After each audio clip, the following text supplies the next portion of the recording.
Happy 4th of July! I'm gonna get this video out right away, so it's gonna be a quick intro.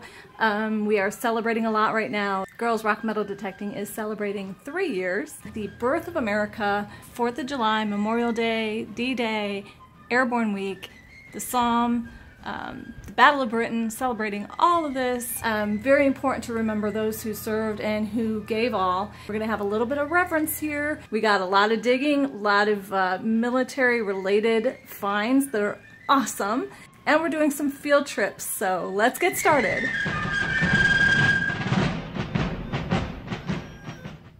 Got a hubcap to a Model T Ford. It was right in the sidewall down here. 1951 wheat. The properties around this area and in town have just been giving some nice things up. So I know some great things are waiting to be found. Columbus Vending Company. A vending machine key. Well, that's weird.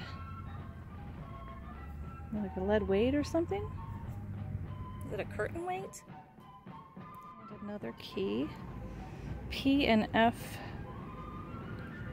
Corbin, New Britain. So another brass key out here. And at first I thought this was a little bell. And then I realized it's probably a light pole. Okay, where's the old stuff? Let's keep at it. Well, I asked for old. Got an old coin here. Wheat penny. Looks like it says 1914. It's hard to see out in the direct sunlight. Still kind of caked in dirt. But it's in the teens. I see that much. So, a nice old wheat penny. We're barking up the right tree. Okay, I'm gonna do this live. I got this far down. I'm just running my hand across. And we look like we got a coin. Okay. I'm gonna try to do this live without... Let's see.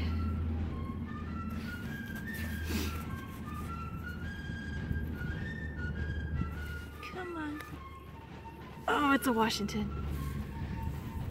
I was hoping for a little older, but dang, it's silver. It's silver.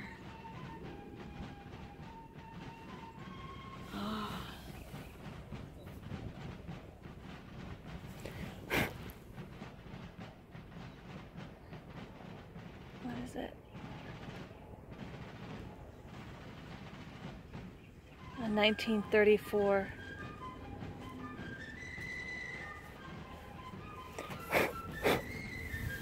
$1934 silver quarter. So 2 on this property.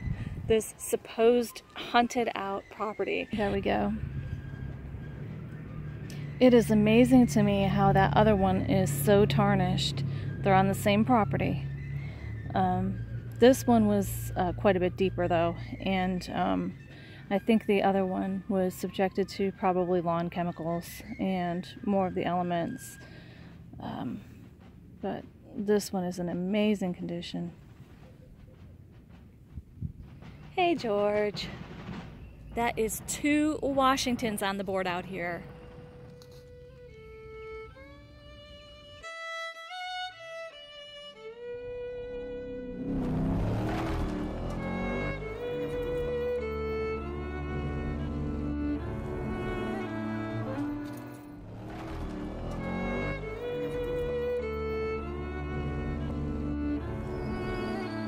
A little battle reenactment from the Revolutionary War for you there. And now we've got some World War II bling. This is an Adjutant General Officer's collar insignia. And as luck would have it, while engaging in some pre-4th celebrations, I accosted this man walking down the road in uniform. I begged a photo and he did one better.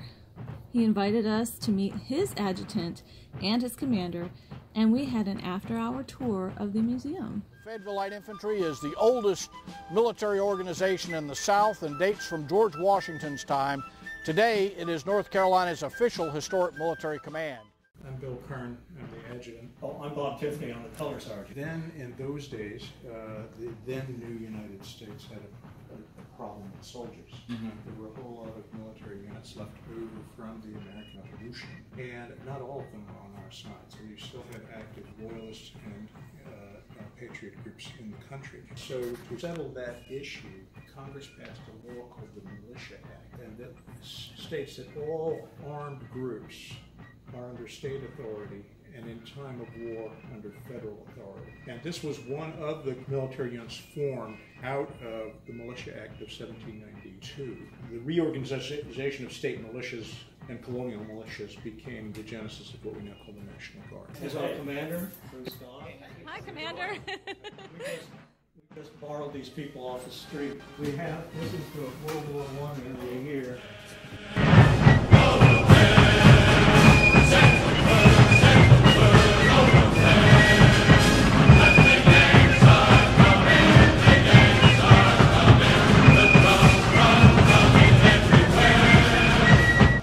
Back in here is the Revolution and the war between the states area. There's Lafayette's carriage. That was what he rode in when he came to visit in 1825. 1825, very good. And you have people that will say, well, we've checked this part or that part, and it was made after that. Yeah, that's, you know, who has a car and never repairs it? Right, You know? exactly. And if he didn't ride in this carriage, why, he should have. For sure.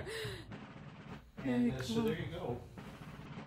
Love Wasn't he it. like one of the youngest generals in the French Army? Or in the American Army. In the American He was a Army? Major General in the American Army. He was one of the last ones still surviving Wow. at the He time. was also a general in The the French Army, Revolution, the French Revolutionary Army. Yeah, and he wasn't treated too nicely. At one point, he was held prisoner in Austria for 8 years, I think Wow. it was. Yeah. And so he wasn't treated too well, but he's a hero in Fayetteville. This is the first town in the United States named for the Marquis.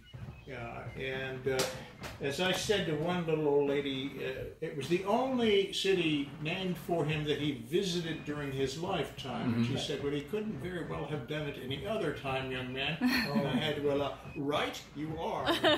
Major Haig wore this jacket in Philadelphia, Pennsylvania on the 4th of July, 1876, Wow. when he led his company and they marched, you see, through the city of Philadelphia with all these units from north and south to the cheers of thousands of citizens. You cannot make sense of it in the ordinary way, you know, and yeah, there was a lot of destruction and hard feelings that exist to the present day. If the state ever wants their rifles, we don't have them anymore. They were lost in you know, this Civil War.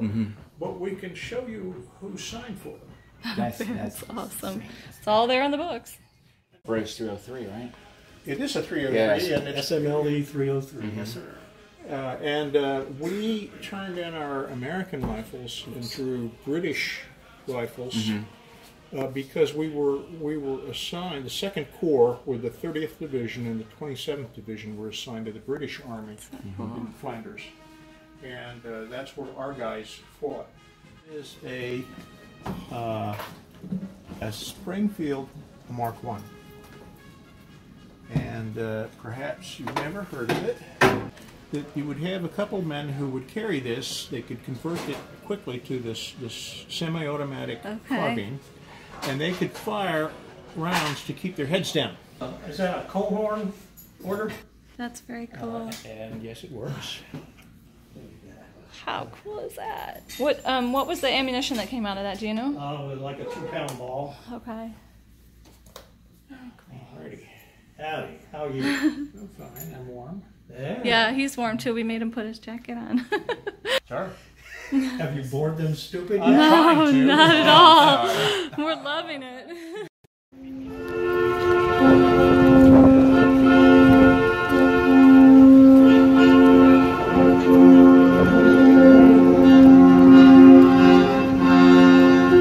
This is the second padlock that I found out here. The other one was more intricate, a little older. This one looks like it was cut off. I don't know. Seems suspicious to me. Oh wow. This is really something. It's real delicate. Rang up 75, all the way up to 85. Seems to be some sort of design on the front. It's a locket for sure. It's got real delicate hinges and tabs. It feels older, and I think it looks like it's stamped brass. And that definitely fits the period of this property. It's early 1900s. Okay, I don't want to open it any more than that because I'm afraid it's going to break at the top. I love that. I just love this. Oh my gosh, do you see that? I hope this is focusing good. I got it cleaned up. You see the Great Seal? It opens up. It's so delicate. It is definitely a sweetheart locket. It's older. I'm gonna say World War I. We're not far from Fort Bragg. Actually, it was Camp Bragg during World War I. They were artillery training. It totally fits. The Great Seal was used on a lot of the Army uniforms. It's the uniform buttons for World War I, World War II, and to modern day too, has the Great Seal. It's really, you can tell it's old. It looks like it had a picture on the inside, but that's long since disintegrated. But you can get a better idea of the Great Seal too on the inside there. Just to think, somebody gave this to their sweetheart before going to war, and they wore it in remembrance. I hope they came back. But wow, that is definitely cool. Coming off the cusp of Memorial Day and going into 4th of July, really want to take the time to think about soldiers who lost their lives. And this really does bring it home, doesn't it? Wow. It is madness.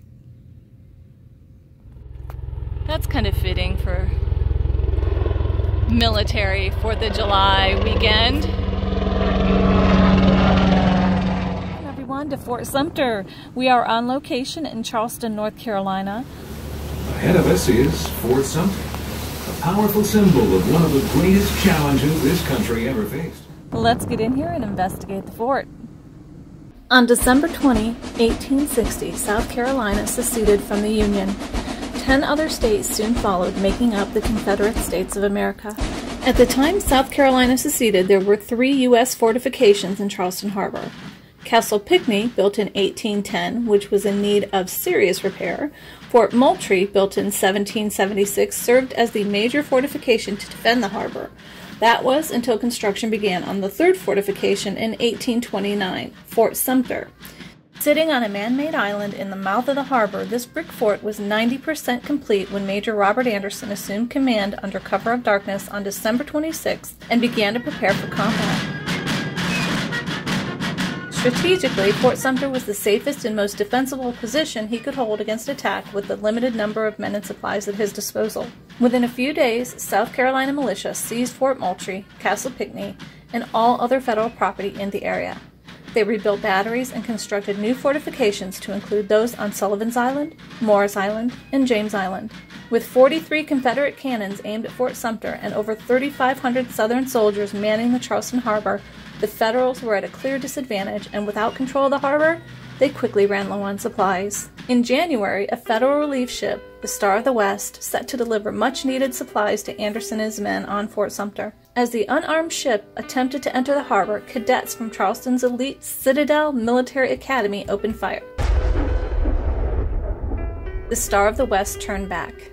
After 3 months had passed, Major Anderson and his men were in a bad way, low on supplies and small in number. The inhabitants of Fort Sumter awaited attack at any time from the Confederates surrounding them. As a last effort to avoid war, the Confederate government ordered General Pierre-Gustave Toutant Beauregard to demand evacuation of Fort Sumter. General Beauregard was a gunner, a former student of West Point, who was so skilled in artillery that his instructor kept him on as an assistant for another year. That instructor was none other than Major Robert Anderson, the Union commander inside Fort Sumter. If there ever was a great example of the Civil War pitting family, brother, and friends against one another, this is certainly one. The two men engaged in negotiations, with General Beauregard sending the Confederate ultimatum to his former instructor. Each time Anderson refused.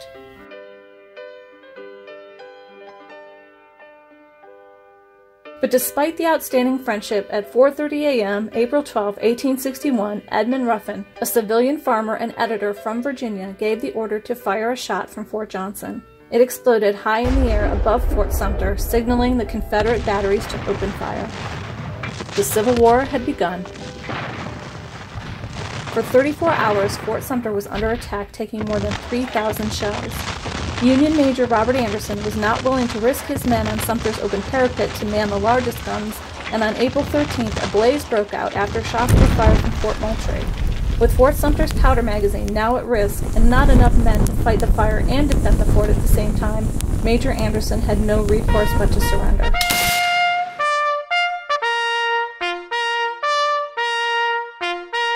Union ships created a blockade in the harbor to keep cargo ships from entering the port while Confederate forces took occupation of Fort Sumter, which now stood as a symbol for the South as sacred ground where the first shot of the war was fired. For the North, Fort Sumter symbolized disloyalty and secession. From that time on, Charleston remained relatively peaceful until April 1863, when Federal gunboats began shelling Charleston and took Morris Island. The Confederates still held most of the strategic positions around Charleston Harbor, and the Union was unable to take Fort Sumter by sea. But Morris Island was the key location from which to attack Fort Sumter and Charleston. For the next 20 months, Union forces bombarded Fort Sumter. With crumbling walls and dismounted cannons, Confederate forces evacuated the pile of rubble that was now Fort Sumter. On April 14, 1865, 4 years after the Union surrendered Fort Sumter, Major Anderson came out of retirement and raised the American flag over the fort once again. The Civil War was over.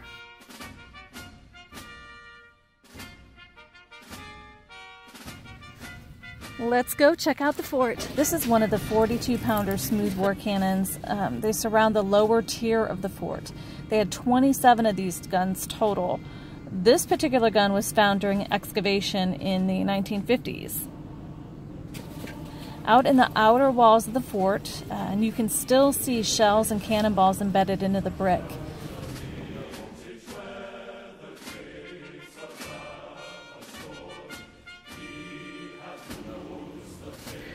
Cannonballs. There's some canister shot.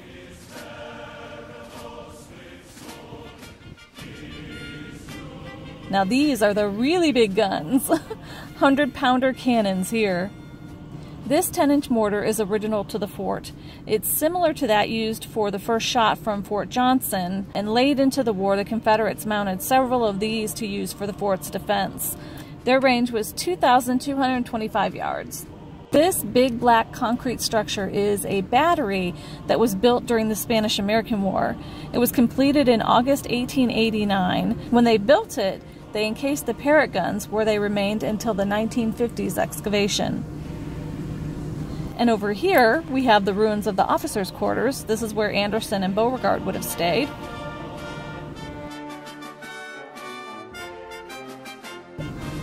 Here we are upstairs on the parapet. Spanning around, you can see why Anderson kept his men on the first tier. They would have been sitting ducks from all angles. From here, you can see Sullivan's Island. The H.L. Hunley was the first submarine in history to sink an enemy ship. It set out from Sullivan's Island into the harbor. The vessel had a torpedo attached to a 17-foot spar on its bow, and its target was the U.S. Housatonic, a blockade ship. The Hunley was successful in detonating their payload, which tore through the wooden hull of the Housatonic, quickly sinking it. However, the Hunley was not safely away when the black powder torpedo detonated. It too sank with all of its crew still on board. Speculation after the sub was recovered in May of 1995 suggests that the crew actually died from the concussion of the explosion. The H.L. Hunley is nearly 40 feet long and held a crew of 8 men who sat in a line turning a hand-crank propeller while one man steered the vessel. The Hunley saw 21 deaths in its career, including its designer, before its final voyage on October 15, 1863.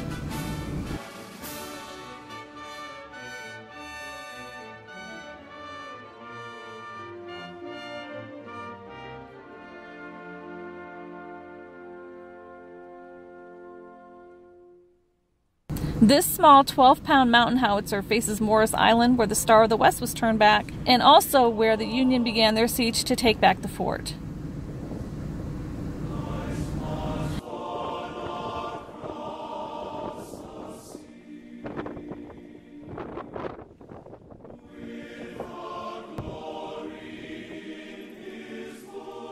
Now down again at the lower tier, and we have even more guns. Well, I hope you enjoyed the quick journey through time. Let's get back to some detecting, shall we? We've got an incredible piece of Civil War memorabilia to share with you. And that's just moments away.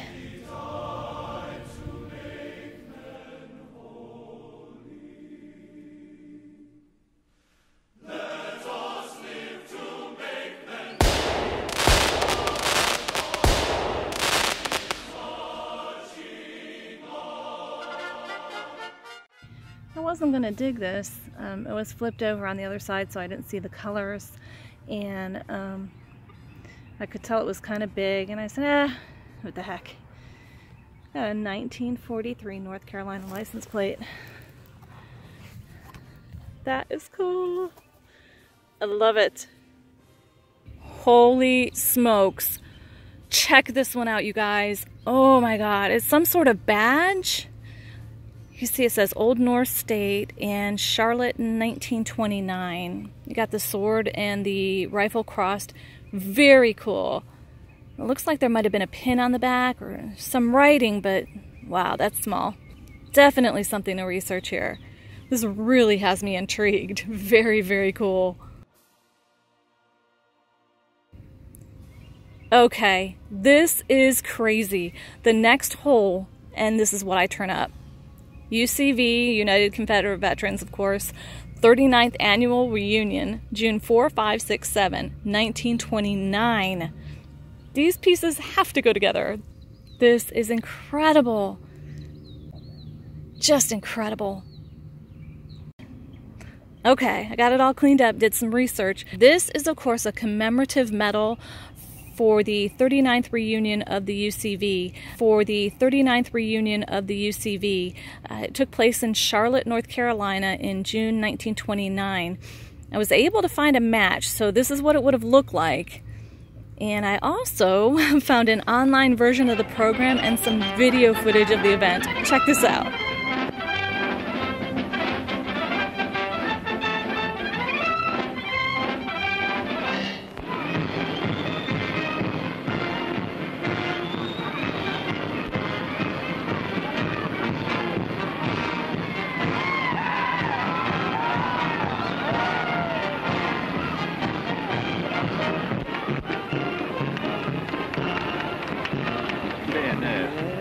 More people here, and they're treating this as like.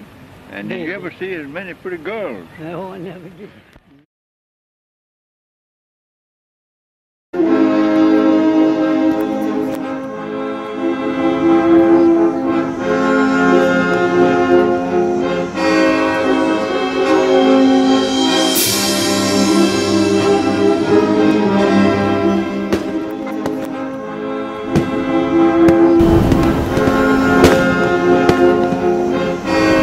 Fireworks over the airport. Oh, that was cool.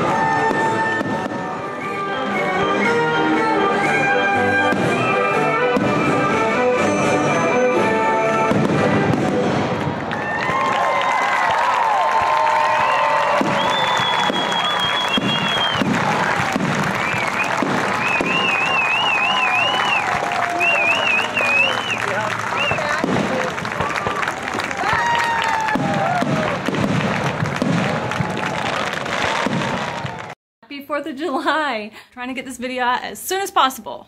We're celebrating everything right now from May to June to July. And Pokemon Go. And I'm trying to get this video out as soon as possible. Night digging done. other than that, we are celebrating 4th of July. What else is going on from May to July? Memorial Day, Airborne Week, D-Day, the Battle of the Somme, the Battle of Britain. In memory of John Holmes? No, I think, is he dead? Well, we're not going to celebrate him, but anyway. I'll see you in a few weeks, everybody.